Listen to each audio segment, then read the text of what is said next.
लगातार 5 साल बाद एक बार फिर दिशा सालियान केस सुर्खियों में आ गया है। सुशांत सिंह राजपूत की पूर्व मैनेजर दिशा सालियान की मौत पर राजनीति भी तेज हो गई है। आदित्य ठाकरे ने कहा 5 सालों में बहुत लोगों ने बदनाम करने की कोशिश की, ये मामला कोर्ट में है, कोर्ट में ही जवाब दिया जाएगा। नीतीश राणे का दावा, उद्धव ने नारायण राणे को 2 बार कॉल कर लगाई थी बेटे को बचाने की गुहार। कहा दिशा के पिताजी के मुताबिक आदित्य ठाकरे, सूरज पंचोली और डीनो मौर्य मास्टरमाइंड। दिशा सालियान मौत मामले में बीजेपी विधायक अमित साटम का आरोप, महाविकास अघाड़ी सरकार में मामला दबाने की कोशिश की गई है और जनता को पूरी सच्चाई का खुलासा होने की भी यहां पर उम्मीद जताई जा रही है। दिशा सालियान मौत मामले में उद्धव ठाकरे ने कहा पिछले 2 से 3 सत्र में क्यों नहीं उठाया गया मुद्दा। अगर इतनी बुरे तरीके से होगी राजनीति तो सबको होगी ठेस पहुंचेगी। दिशा की मौत की जांच के लिए बॉम्बे हाईकोर्ट में याचिका दाखिल की गई। शिवसेना उद्धव गुट की नेता प्रियंका चतुर्वेदी ने कहा है कि गंदी राजनीति और महाराष्ट्र का असली मुद्दों से ध्यान भटकाने का प्रयास है। दिशा सालियान मामले को लेकर शिवसेना उद्धव गुट के नेता संजय राउत ने किया दावा। कहा औरंगजेब का मुद्दा नहीं चला तो आदित्य ठाकरे को फंसाया जा रहा है।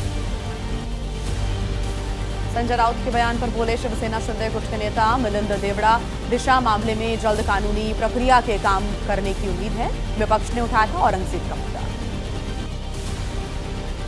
औरंगजेब पर दिए अपने बयान पर भी अबू आजमी ने दी सफाई। लिखा, मैं करता हूं शिवाजी और संभाजी महाराज की जय जयकार, जो बोलेगा उनके खिलाफ मैं उनसे लड़ने को तैयार। हनी ट्रैप मामले पर कर्नाटक सरकार के मंत्री के.एन. राजन्ना का बयान। कहा 48 विधायकों के शिकार होने के कयास, मेरा और मेरे बेटे का नाम भी शामिल, शिकायत लिखवाने के लिए हूं तैयार। हनी ट्रैप मामले पर बोले कर्नाटक के गृह मंत्री जी परमेश्वर। कहा मुझे नहीं पता, विभाग से मांगी है मामले की जानकारी, अभी तक किसी ने दर्ज नहीं कराई शिकायत। हनी ट्रैप मामले पर बोले कर्नाटक बीजेपी अध्यक्ष बी.वाई. विजेंद्र। कहा मंत्री राजन्ना जता रही हैं 40 से ज्यादा नेताओं के हनी ट्रैप का शिकार होने का शक, गंभीरता से होनी चाहिए मामले की जांच।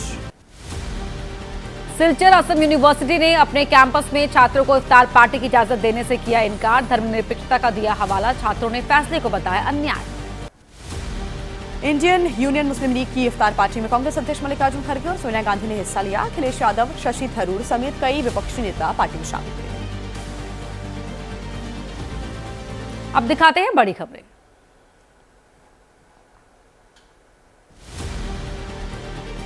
नागपुर हिंसा के बाद आज पढ़ी जाएगी जुमे की नमाज। नागपुर सहित कई जिलों में सुरक्षा के पुख्ता इंतजाम किए गए। सभी संवेदनशील स्थानों पर पुलिस बल के साथ साथ रैपिड रिस्पांस फोर्स भी तैनात।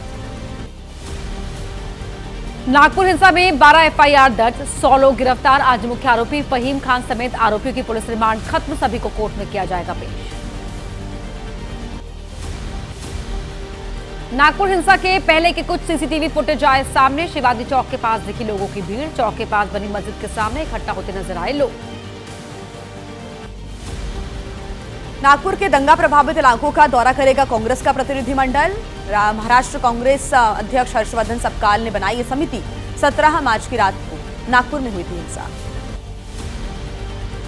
शिवसेना उद्धव गुट ने सामना के जरिए साधा सीएम देवेंद्र फडणवीस पर निशाना। लिखा, नागपुर दंगों का ठीकरा, फिल्म छावा पर फोड़ना उनके कमजोर मनोबल का संकेत। ऑल इंडिया जमात के राष्ट्रीय अध्यक्ष मौलाना शहाबुद्दीन ने गृह मंत्री अमित शाह को लिखा है लेटर। नागपुर दंगों के लिए फिल्म छावा को वजह बताया, फिल्म पर बैन लगाने की भी मांग की। औरंगजेब की कब्र को और महाराष्ट्र में औरंगजेब की कब्र की और बढ़ाई गई सुरक्षा। संभाजीनगर में कब्र को टीन की शेड से ढका गया। पुलिस और एएसआई की टीम ने पर्दे हटाकर लगवाए tin shed. Social media status में औरंगजेब की तस्वीर लगाने का दावा। महाराष्ट्र के धाराशिव में युवक की गिरफ्तारी के लिए हिंदू संगठनों का प्रदर्शन। नारंगवाड़ी में किया गया प्रोटेस्ट। संभल में साल नहीं लगेगा सैयद सालार गाजी की याद में लगने वाला नेजा मेला। पुलिस ने आयोजकों को किया साफ, लुटेरे के नाम पर नहीं मिलेगी मेले के आयोजन की अनुमति। संभल में विवाद के बाद भदोही में लगने वाले सालार गाजी के मेले पर भी मंडराए हैं संकट के बादल। हिंदू जागरण मंच ने सीएम योगी को लिखा खत, डीएम को सौंपा है। मेले पर प्रतिबंध लगाने की मांग की है। संभल में सैयद सलार मसूद गाजी की याद में लगने वाले मेले का नहीं होगा आयोजन। चर्चा में आई बाराबंकी सलार मसूद गाजी के पिता की दरगाह। हर साल लगने वाले मेले को लेकर उठा सवाल। संभल के बाद मुरादाबाद में भी शुरू हुआ नेजा मेले का विरोध। हिंदू संगठनों ने एसडीएम को ज्ञापन सौंपकर की मेले पर रोक लगाने की मांग। आक्रांता बताकर आयोजन पर आपत्ति व्यक्त की। यूपी सरकार के मंत्री अनिल राजभर का बयान, कहा सालार गाजी के नाम पर नहीं होगा किसी मेले या प्रदर्शनी का आयोजन। बयान से वाराणसी में मई में लगने वाले मेले को लेकर भी अटकलें तेज। सालार गाजी विवाद पर बोले मौलाना सूफियान निजामी, कहा कि सूफी संत थे सैयद सालार मसूद गाजी, लाखों मुसलमानों की उनसे आस्था जुड़ी है, ऐसे में ये विवाद करना सही नहीं है। औरंगजेब पर जारी विवाद पर बोले योग गुरु बाबा रामदेव, कहा गुलामी की निशानियां मिटा देना है अच्छा। बोले औरंगजेब और दूसरे क्रूर शासक नहीं हो सकते भारत के आदर्श।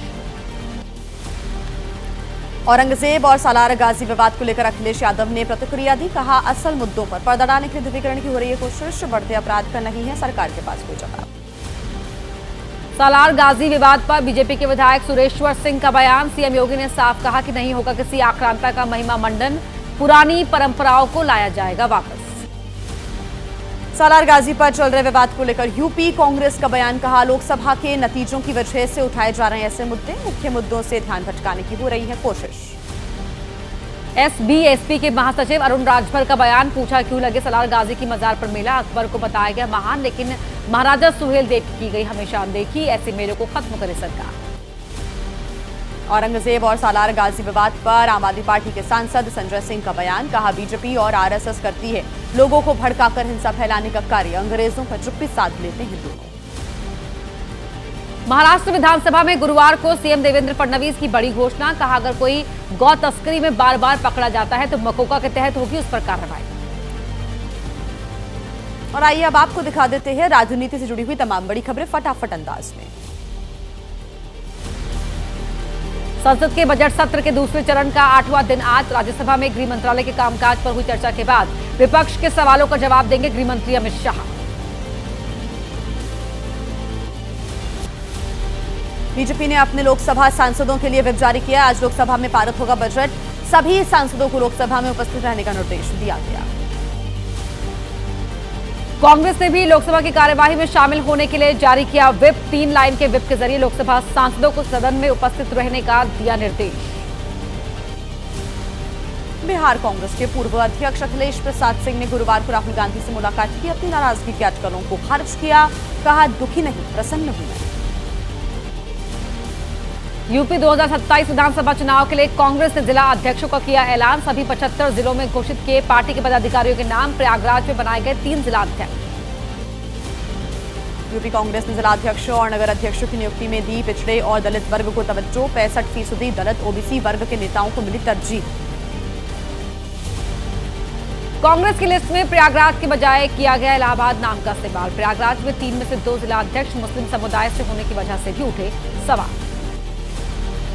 कांग्रेस की पदयात्रा के दौरान सीतामढ़ी में घुड़सवारी करते दिखे कन्हैया कुमार, कहा कैग रिपोर्ट से सामने आया बिहार की बदहाली का सच, 2 करोड़ से ज्यादा लोग कर चुके पलायन।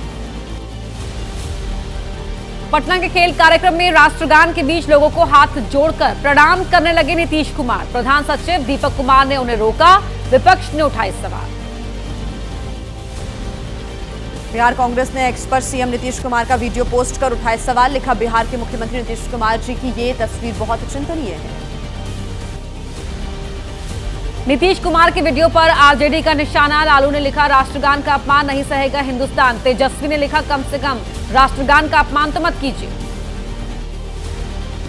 बिहार बजट सत्र का आज 14वां दिन है। आज भी हंगामे के आसार हैं। सदन के भीतर और बाहर ओल्ड पेंशन स्कीम और कानून व्यवस्था के मुद्दे पर हंगामा कर सकता है विपक्ष। गुरुवार को बिहार विधान परिषद में राबड़ी देवी और सीएम नीतीश कुमार के बीच फिर हुई नोकझोंक। बढ़ते अपराध को लेकर सत्ता पक्ष और विपक्ष के बीच जमकर हुआ बार पलटवार। बिहार सरकार के मंत्री संतोष सिंह ने लगाया बड़ा आरोप, कहा हमारे बेटे का हुआ था अपहरण, आरजेडी का बड़ा नेता मांगने आया था फिरौती, हम बता देंगे उसका नाम, अभी भी जिंदा है वो नेता। नीतीश सरकार के मंत्री अशोक चौधरी का बड़ा बयान, कहा लालू प्रसाद यादव ने किया कांग्रेस को बर्बाद, नहीं छोड़ते कांग्रेस तो हम भी हो जाते बर्बाद। बोले हम माफिया नहीं नेता हैं। दिल्ली विधानसभा स्पीकर विजेंद्र गुप्ता ने मुख्य सचिव को लिखा खत, विधायकों के फोन कॉल और मैसेजेस के जवाब नहीं देने का अधिकारियों पर आरोप लगाया। लिखा अधिकारियों को जागरूक करें। विजेंद्र गुप्ता के खत पर सौरभ भारद्वाज का तंज, कहा आम आदमी पार्टी को ज्ञान देने वाले आज खुद हो रहे हैं परेशान। बोले सरकार बनी तो अब समझ आ रही है अधिकारियों की मनमानी। सौरभ भारद्वाज ने बीजेपी पर कसा तंज।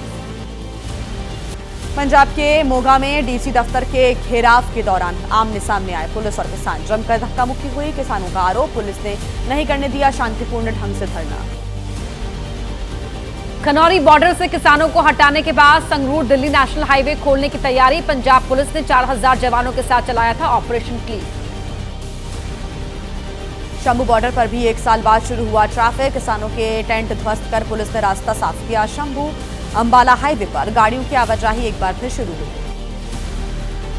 लुधियाना के कारोबारियों ने किसानों पर लिए गए पंजाब सरकार के एक्शन को बताया सही। कहा किसानों के धरने की वजह से उन्हें कारोबार में हो रहा था भारी नुकसान।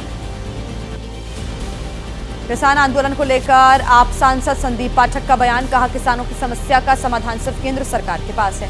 रास्ता बंद करने से किसानों को ही उठाना पड़ता है नुकसान।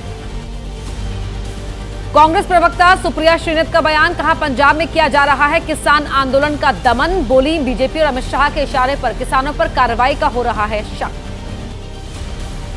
केंद्रीय राज्य मंत्री भागीरथ चौधरी का बयान, कहा पीएम मोदी की अगुवाई में किसानों को मिला है सम्मान। विपक्षी दलों ने कभी नहीं किया किसानों की भलाई के लिए कोई काम।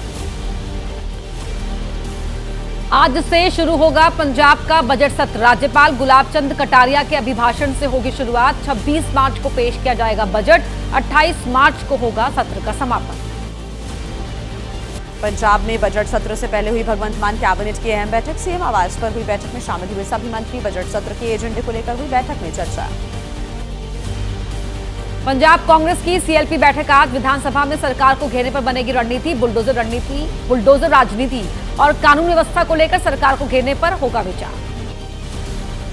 कांग्रेस विधायक सुखपाल सिंह खैरा का बयान, सीएलपी बैठक में किसानों का मुद्दा पुरजोर तरीके से उठाने की तैयारी। कर्नल बाट पिटाई और उनके बेटे पर हमले पर चर्चा की भी करेंगे हम मांग। हिमाचल विधानसभा में बजट पर चर्चा। सीएम सुक्खू आज देंगे बजट पर चर्चा का जवाब। सोमवार को सीएम सुक्खू ने पेश किया था बजट। और आइए अब आपको दिखा देते हैं राज्यों की कुछ बड़ी खबरें 8 सेकंड न्यूज में।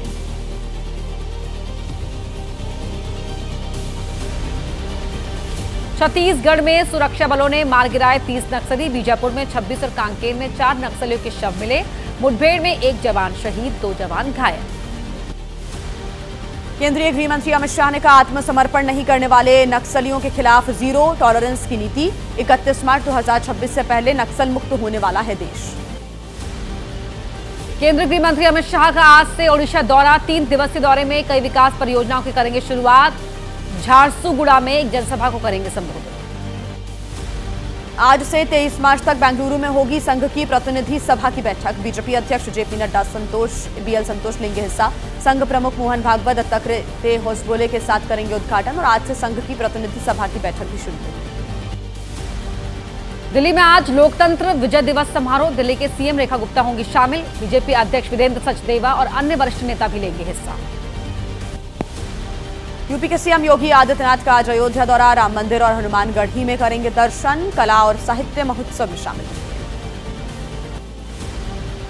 कलश यात्रा पर अड़े गाजियाबाद के लोनी से बीजेपी विधायक नंदकिशोर गुर्जर की यूपी पुलिस प्रशासन को चुनौती। कहा कथा के बाद तय कर लेना जगह, तुम्हारी गोलियां होंगी हमारे सीने होंगे। यूपी के कुशीनगर में सरकारी जमीन पर अवैध रूप से मस्जिद का निर्माण। 8 अप्रैल तक अतिक्रमण हटाने का आदेश। मस्जिद पक्ष ने कहा नोटिस के खिलाफ कोर्ट में हम अपील करेंगे। भ्रष्टाचार के खिलाफ सीएम योगी का एक्शन। लखनऊ के डीएम रहे अभिषेक प्रकाश रिश्वत मांगने के आरोप में हुए सस्पेंड। सोलर प्लांट के लिए बिचौले के जरिए घूस मांगने का आरोप। हरिद्वार में अवैध मदरसों पर प्रशासन का एक्शन। श्यामपुर इलाके में मौजूद 2 अवैध मदरसे किए गए हैं सील। बिना रजिस्ट्रेशन चल रहे मदरसों पर जड़ा गया ताला। भारत में रहने वाले अवैध बांग्लादेशी और रोहिंग्या की पहचान और वापस भेजने की याचिका। सुप्रीम कोर्ट आज करेगा सुनवाई। एक याचिका में रोहिंग्या को और सुविधाएं देने की भी मांग। यमुना के पानी पर केजरीवाल का विवादित बयान। सोनीपत कोर्ट में सुनवाई के दौरान पेश नहीं हुए केजरीवाल। 31 मई को एक बार फिर होगी केस में सुनवाई। हरियाणा बीजेपी अध्यक्ष मोहनलाल बडोड़ी ने केजरीवाल पर साधा निशाना। कोर्ट की अवमानना का लगाया आरोप। कहा पहले भी जेल जा चुके हैं केजरीवाल। दिल्ली में हाई कोर्ट और जिला कोर्ट बार एसोसिएशन का चुनाव, एग्जीक्यूटिव कमेटी के चुनाव के लिए आज होगा मतदान। पहली बार सभी जिला कोर्ट एक साथ कर रही हैं चुनाव। प्रयागराज की एक संपत्ति पर 2021 में बुलडोजर चलाने का मामला, आज सुप्रीम कोर्ट करेगा सुनवाई। पिछली सुनवाई में यूपी सरकार को कोर्ट ने लगाई थी फटकार। सांसद इंजीनियर राशिद की जमानत याचिका पर आज फैसला संभव है। दिल्ली हाई कोर्ट ने सुरक्षित रख लिया था फैसला। 10 मार्च को हुई थी मामले में सुनवाई। शत्रु संपत्ति मामले में आजम खां के परिवार को बड़ी राहत। आजम की पत्नी, बहन और बड़े बेटे को मिली जमानत। परिवार का मीडिया के सामने कुछ भी बोलने से इनकार। मेरठ हत्याकांड में पुलिस ने कब्जे में लिया ड्रम। करीब 10 पुलिसकर्मियों ने मिलकर सीमेंट से भरा हुआ ड्रम निकाला। हत्या के बाद शव को ड्रम में भरकर सीमेंट भर दिया गया था।